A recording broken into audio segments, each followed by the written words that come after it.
ঢাকা বিশ্ববিদ্যালয়ে কারা পরীক্ষা দিতে পারবে না? কখনোই পারবে না। তো কারা এরকম স্টুডেন্ট আছে যারা ঢাকা বিশ্ববিদ্যালয়ে পরীক্ষা দেওয়ার যোগ্যতা নেই এবং পরীক্ষা দিতে পারবে না? তো চলো আমরা দেখি প্রথমত হচ্ছে যারা হচ্ছে সেকেন্ড টাইমার। প্রথমত যারা সেকেন্ড টাইমার যে ঢাকা বিশ্ববিদ্যালয়ে কিন্তু সেকেন্ড টাইমারদের কোনো পরীক্ষা নেই। হ্যাঁ, এটা শুরু হইছে কবে? ২০১৫ সাল থেকে হাইকোর্টের রায় অনুযায়ী কিন্তু কার্যকর হয়েছে যে ঢাকা বিশ্ববিদ্যালয়ে সেকেন্ড টাইম নেই। এখন চালু হবে কিনা না হবে সেটা কিন্তু পরবর্তীতে দেখা যাবে। আপাতত জেনে রাখো যে ঢাকা বিশ্ববিদ্যালয়ে কোনো সেকেন্ড টাইম নেই। দ্বিতীয় হচ্ছে ন্যূনতম জিপিএ পূরণ না করা। ধরো যে এখানে কি আর্টসের অর্থাৎ আর্টস বিজ্ঞান ইউনিটের জন্য হচ্ছে এসএসসি এবং এইচএসসি মিলিয়ে হচ্ছে মিনিমাম জিপিএ থাকতে হবে কত? 8.00 এবং প্রতিটিতে ন্যূনতম 3.50 উপরে পাইতে হবে।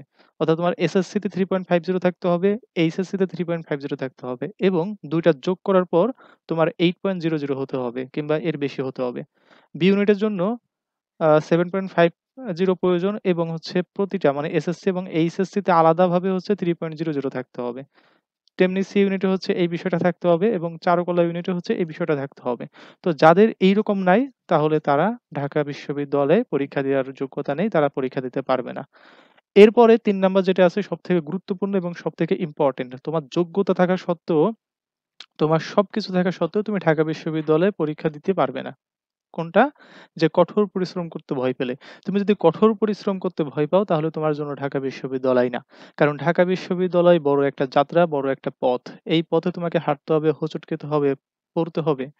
এবং এইখানের মেন্টাল যে প্রেশারটা আছে এই প্রেশারটা তোমাকে নিতে হবে।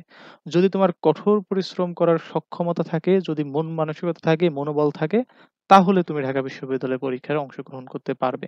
আদারওয়াইজ ওই ২ টা শর্ত ছাড়াও তোমার ওই ২ টা শর্ত যদি নাও থাকে তারপরেও তুমি ঢাকা বিশ্ববিদ্যালয়ে পরীক্ষা দেওয়ার মতো অপরচুনিটি বা সাহস তুমি পাবে না। সো এই বিষয়গুলো হচ্ছে তোমরা খুবই জেনে রাখো। যারা হচ্ছে আগামী বছরগুলোতে পরীক্ষা দেবে তারা হচ্ছে এইচএসসির যে ফলাফলগুলো আছে এগুলো খুব ভালো করো। এইগুলো জেনে সেভাবে নিজেকে হচ্ছে উন্নতি করার চেষ্টা করো।